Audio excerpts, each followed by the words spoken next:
Hello and welcome back to Lumion Leg, and last month we got the final update for the Rainbow event this year, which added a challenge to catch a Lumion of every type, which would give you reskinned ace discs. Some types that you needed to catch were very limited, like Mind type has Short-Chi and Roaming Lumions only, but the type that is the most limited is the Ice type, which literally had no catchable Lumions outside of events. So we got this thing instead to allow the event to function properly, and I hate it a lot. So we're finally getting new Lumions added to old areas, which is pretty cool. I've been kind of wanting this for a long time. I thought something like Gale Forest would be a good place for some, but of all areas, why Sephirite?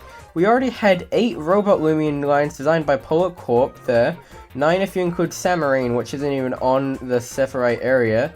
So we didn't really need another robot Lumion. If you really were going to add something to Sephirite, make like a Burroach kind of thing. But it is at least a unique type combination, so that's cool.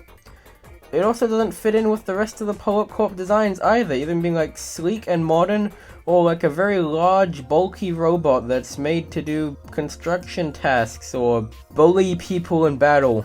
No, it's short and like Minecraft instead. I don't really know a good way to organize my thoughts about this thing, so I'll just go on a sorted list of when I thought about different things about it. 1. It's just a penguin.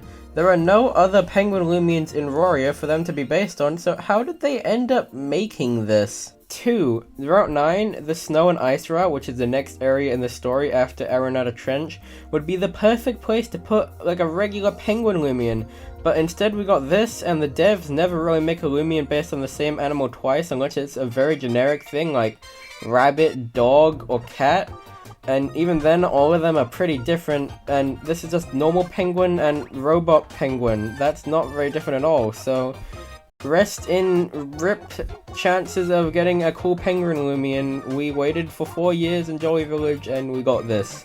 3. Its name is literally just the word Sherbot but with an O. I've been trying to not be super critical on creature capture names lately, but that's a bit lazy in my opinion.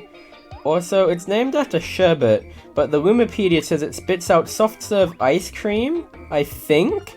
Which, according to my 2 minutes of Googling, are completely different frozen snacks. Get it right, Lumipedia. 4. For some reason, Sherbot is very well animated compared to the other Polar Corp robot Lumions. They're supposed to be like cheaply designed to be mass-produced. Why would they put so much of a big budget into making them animated fluidly? I know this is because the developers who animate them have just gotten better at animating them, but it's a robot made by a company who's supposed to make a bunch of them. Like I just said, they don't have the budget to make them move very good, do they?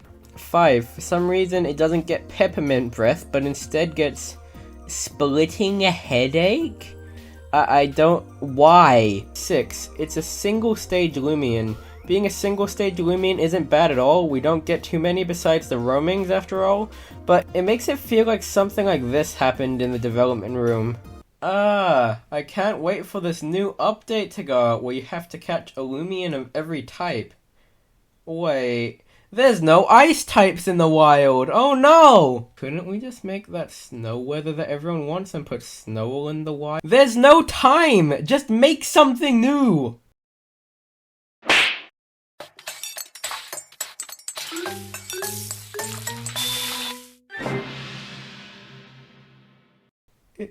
It's perfect. For all I know, this thing could be like the pinnacle of design, taking like 5 months to make, but this is just my take on how it feels like it was implemented, just so there was something to catch. I've forgotten what number I was on, but this means that if I had a nickel for every route that had a rare single-stage bird Lumion, I would have 2 nickels, which isn't a lot, but it's really weird that it happened twice right next to each other. 8. It doesn't feel like something Polar Corp would create at all. They make Lumions for like painting buildings, air cleansing, trash cleanup on land and at sea, a surveillance drone, police dog, tinkered with bringing back an ancient Lumion, and 2 attempts at making the most powerful Lumion. This thing was made specifically for serving Sherbot, a task that a McDonald's ice cream machine can do. 9, I don't really like these leather things that are sticking out the top of its fins. They just kind of seem there to fill out space. Are they supposed to help serve the sherbet? I don't understand the purpose of them. Okay, I don't want this video to be entirely negative, so I will say there are a few good things about Sherbot that I quite like. For one, its cry is very funny to me for some reason. And it gets a move that is literally just it breaking, which is very clever. The gleamings are also fine. The gamma is more like a real-life penguin, but it loses the ability to have shades of color. And the alpha is... Tokitori? I don't know. I would have honestly preferred if this Lumion did not exist at all. Its only purpose is to make it so that every type is available in the main story for a limited time side quest, and that pretty much eliminates the ability for us to get a regular penguin Lumion, which I've been trying to get for like every Jolly Village event. I've been begging for this thing to exist for like 3 years. Anyways, I've probably offended enough people with my opinion, so I'm gonna go now. Bye!